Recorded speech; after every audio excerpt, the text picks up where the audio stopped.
Şimdi ben turizmle ilgili özellikle Avrupa'da yaşayan vatandaşlarımızın bu yıl Türkiye'ye gitmeleri halinde ne kadar paralar ödeyeceklerine şöyle bir göz attım. Uçak paralarından tutun, işte gecelik otel fiyatları, bu bazı vatandaşlarımız biliyorsunuz müstakil villalar kiralıyorlar. Onların fiyatlarına baktık. Şimdi uçak fiyatları bir kişinin gidiş dönüş neredeyse en az 500 euroya gelmiş vaziyette. En düşük rakamları söylüyorum. Bakın 5 euro, 500 euro.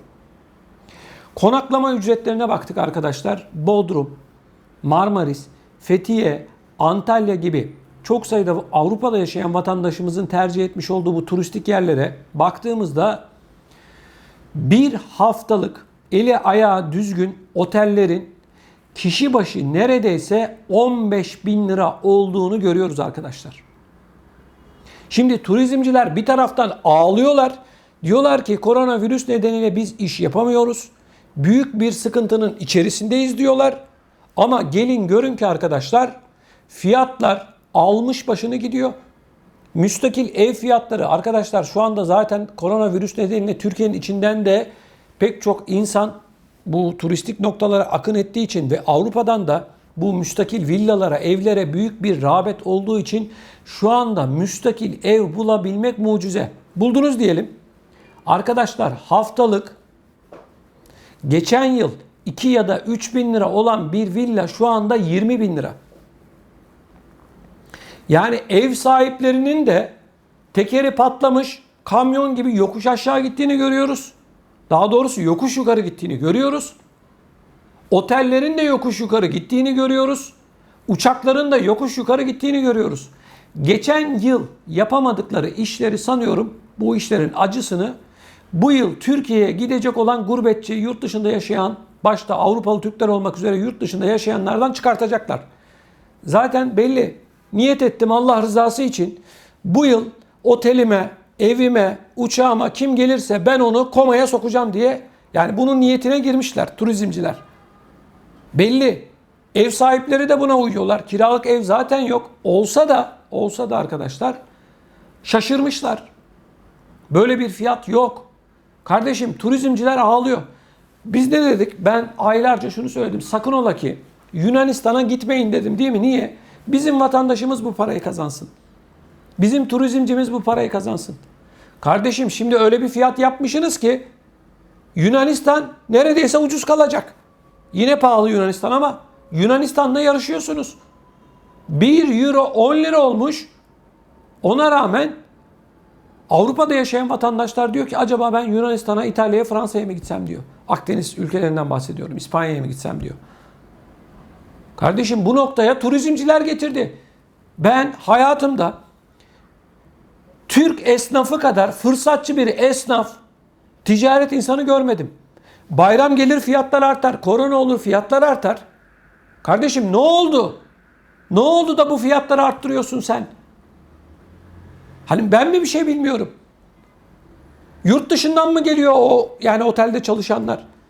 O vatandaşa, müşteriye vermiş olduğunuz yemekler yurt dışından mı geliyor? Yani ne oluyor kardeşim?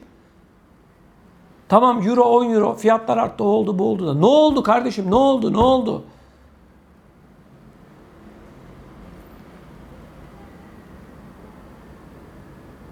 Yapmayın arkadaşlar. Yani tamam Avrupa'da yaşayan ya da diğer ülkelerde yaşayan vatandaşlarımız Türkiye'ye gitmek istiyor. Bunda bir sorun yok. Gidecek tabii ki. Ama kardeşim bu insanlar parayı havadan mı topluyor sanıyorsunuz? Her biri sabahın köründe karanlıkta gider. İş yerine canı çıkana kadar çalışır. Ben bir yılın sonunda çoluk çocuğumla beraber bir tatil yapayım diye yemez, yedirmez, gırtlağından arttırır, bir para biriktirir. Bu parayla da Türkiye'ye tatile gider. Eskisi gibi değil Avrupa arkadaşlar. Bak Türkiye'den izleyen bu turizmcilere söylüyorum. Siz benden daha iyi biliyorsunuz. Avrupa artık eski Avrupa değil. İnsanın kanını emiyor. Siz Avrupalı vatandaşlarımıza bunu yapamazsınız. Bu ne fırsatçılık ya. Hiç kimse de sesini çıkarmıyor. Hiç kimse. Ya geçen yıl bir haftalık tatil 10 bin liraysa şu anda 40 bin liraya çıkarmışsınız kardeşim. Uçak biletlerinin hali ne olacak? Bundan bir ay önceye göre 2-3 katı arttırmışsınız. Ben bir ay, 1,5 ay önce 39 euroya uçak bileti buldum. Almanya'dan İstanbul'a. Kardeşim, şimdi getirmişsiniz en ucuz 300-400 euro. En ucuzu. Ya nedir bu fırsatçılık ya? Bayram olur fiyatları arttırırsınız. Seyran olur fiyatlar artar. Korona geldi fiyatlar arttı. Ondan sonra da ağlıyorsunuz. Diyorsunuz ki ya işte bize turist gelmiyor. Kardeşim siz kazıkçısınız. Ne turisti? Hangi turistten bahsediyorsunuz? Bir zamanlar hatırlıyor musunuz? Türkiye'de yaşayanları bu turizmciler otellerine almıyorlardı. Bize yabancı turist yeter diyorlardı. Niye? Paraları değerli ya. Şimdi yerli turistin peşine düşmüşler. Böyle bir hokkabazlık olur mu arkadaş? Evet. Bakın yaşı benden büyük olanlar daha iyi bilir bunu. Türkiye'nin içerisinde farklı fiyat veriyorlardı. Avrupa'da yaşayanlara farklı fiyat veriyorlardı. Şimdi de kan ağlıyorlarmış. Beter olun derim. Demiyorum. Bak beter olun derim ama demiyorum. Çünkü çalışan binlerce evine ekmek götüren var. Benim bu sözüm patronlara, bu fırsatçılara, çalışanla bizim bir neyimiz olacak? Ekmeğinin peşinde o insanlar. Turist gelmiyor. Gelir mi kardeşim turist? Daha ucuz olsan bile gelmez. Fırsatçı olduğunu biliyorlar çünkü. Kardeşim, Antalya esnafından, Bodrum esnafından bir örnek vereyim.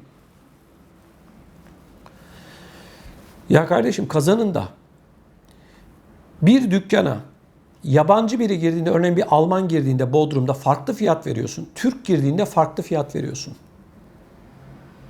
Nedir bu? Nedir bu ahlaksızlık? Bütün bir kış iş yapamıyorsun ya, bunun acısını sen o ülkeye, Türkiye'ye gezmeye gelen bir turistten çıkartıyorsun. Bir daha gelir mi? Sonra gidiyor bir başka mağazaya bakıyor. Aldığı ürün ya da elbise aldı diyelim. Farklı fiyat, aynı ürün. Bir daha gelir mi? Bu insanlar salak mı sanıyorsunuz siz? Avrupa'da yaşayanları gerizekalı falan mı sanıyorsunuz? Yapmayın kardeşim, bakın yapmayın. Sonra da turist gelmiyor. Gelir mi? Kazıklandığını biliyor. Ya gidiyor bir yere oturuyor, yemek yiyor turist. Ya arkadaş 20-30 lira, hadi 50 lira olan bir döneri ya da işte ne yemek verdiysen sen o turiste 150 lira yazıyorsun. Bir daha gelir mi? 10 lira, 15 lira, hadi bir tane içecek diyelim. Asitli içecek. Kardeşim sen 80 lira yazıyorsun. Turizm noktalarında bakın bu beachler var. Sahiller, kumsallar. Arkadaşlar vurgun var. Bak bunu devlet yetkilileri görüyor, sesini çıkarmıyor. Şimdi bir örnek vereyim. Ne demek istiyorum? Siz çoluk çocuğunuzla beraber diyelim ki Bodrum'da bir plaja gittiniz. Plajların hepsini kapatmışlar arkadaşlar. Kapatmışlar. Bu mafyavari adamlara vermişler, peşkeş çekmişler. Giriyorsun, giriş parası. Giriş parasını geçtik. Şezlong'da uzanacaksın. Ne yapacaksın? Kumun üstüne mi yatacaksın? Şezlong parası şu kadar. Bitti mi? Hayır, bitmedi. Şemsiyeye ayrı para alıyor. O başında duran şemsiye var ya, gölge yapsın diye. Ayrı para yazıyor.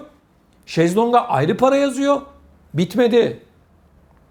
Dışarıdan yemek, içecek zaten getirmek yasak. Ya bir tane hamburgere 100 lira, 150 lira yazıyorsunuz ya. Allah sizi daha beter etsin bak. 100 lira, 150 lira olur mu? Bir tane lahmacuna 70-80 lira yazan yerler var. 250-300 liraları söylemiyorum. Uçuk onlar. 70-80 lira bir tane lahmacuna şu kadar. Hamuru açıyorsun. 2 gram kıymayı dolaştırıyorsun üstünde. Kardeşim beter olun. Kusura bakmayın. Bak ben bu konularda çok sinirliyim. Türkiye'deki sahiller kanunu şunu söylüyor. Bakın hakkınızı bilin. Siz diyelim ki gittiniz bir sahile. Kanun diyor ki sen diyor vatandaşın sahile, denize ulaşmasını engelleyemezsin. Birisi sizi giremezsin diyorsa oraya hemen polisi, jandarmayı arıyorsunuz. Adamın şezlongunu kullanmayın, şemsiyesini kullanmayın, havlunuzu kuma serin, gidin orada oturun. Hiç kimse size hiçbir şey yapamaz. Sahiller kanunu bunu söylüyor. Bakın bazı siteler kapatıyorlar, yazdık ya, kapatamaz arkadaşlar. Deyin ki ben kumsala gideceğim. Kumsalda ben senin şezlongunu kullanmayacağım. Şemsiyeni kullanmayacağım. Hiç kimse size hiçbir şey yapamaz. Polisi, jandarmayı çağırın. Kanun bunu söylüyor. Benim sahile ulaşmamı, sahiller kanunu bunu söylüyor. Ulaşmamı engelleyemez. Ben adamın şemsiyesini, ben adamın şezlongunu kullanmayacağım deyin. Gidin havlunuzu atın oraya oturun. Gelsinler sizi çıkarsınlar bakalım. Arkadaşlar bunu belediyeler biliyor. Kamu kuruluşları biliyor. Hiçbir şey yapmıyorlar. Ondan sonra da diyorlar ki turizm noktalarında niye iş yok, bu mafyavari bilmem bu hanzolar nereden geldi diyorlar. Arkadaşlar devletin kendisi bir şey yapmıyor. Gidin turistik yerlere, hepsini kapatmışlar. Hiç kimse giremiyor. Çoluk çocuğuyla beraber girdiniz diyelim. Bakın şezlongunu kullandınız, şemsiyesini kullandınız, yediniz, içtiniz. 4 kişilik bir ailenin Bodrum gibi bir yerde arkadaşlar minimum günde 1000 lira 1500 lira arası çıkamazsınız oradan. Ya bir tane asitli içeceğe 25-30 lira, kolaya 25-30 lira, sodaya 20 lira yazıyorlar arkadaşlar. 2 lira, hadi 5 lira, 10 lira yaz. Lahmacuna 100 lira yazıyorlar arkadaşlar. Aman siz olun. Gittiğinizde Türkiye'ye bu söylediklerimi lütfen unutmayın. Hiç kimse, bakın arkadaşlar, parayı havadan falan toplamıyor. Euro 10 lira değil, isterse 100 lira olsun. Bir şeyin hakkı neyse onu alırsın. Euro arttı. Almancıda onların ifadesiyle Avrupalı vatandaşlarımızda çok para var deyip turizm noktalarında ellerini ovuşturuyorlar. Aha Almancılar geldi diyorlar. Tamam diyorlar, kurbanlar geldi. Sonra da ağlıyorlar. Diyorlar ki turist yok. Turizm bilmem ne oldu falan. Daha beter olun demiyorum. Sizin yanınızda çalışan ekmek yiyenler var. Onlar için bunu söylemiyorum. Önce adam olun, adam. Milleti kazıklama kafasından çıkın. Şu kamu yetkililerine de şunu söylüyorum. O sahilleri sahibi olan vatandaşlara verin. O mafyavari adamlardan 3 kuruş kira bedeli, ecri misil bedeli bilmem ne parası alacaksın diye bu milleti kazıklamaktan vazgeçin. Devlet eliyle yapılıyor bunlar. Devlet eliyle yapılıyor bunlar. Hiç kimsenin sesi çıkmıyor. Çıkmıyor. Yazık, günah. Yapmayın. Avrupa'da yaşayan ya da yurt dışında yaşayan vatandaşlarımız her şeyi görüyor, biliyor. Yani sen bir lahmacuna 100 lira yazıyorsan sende insanlık falan yok. Yani senin, neyse arkadaşlar, Türkiye'ye gidince dikkat edin. Benden size söylemesi.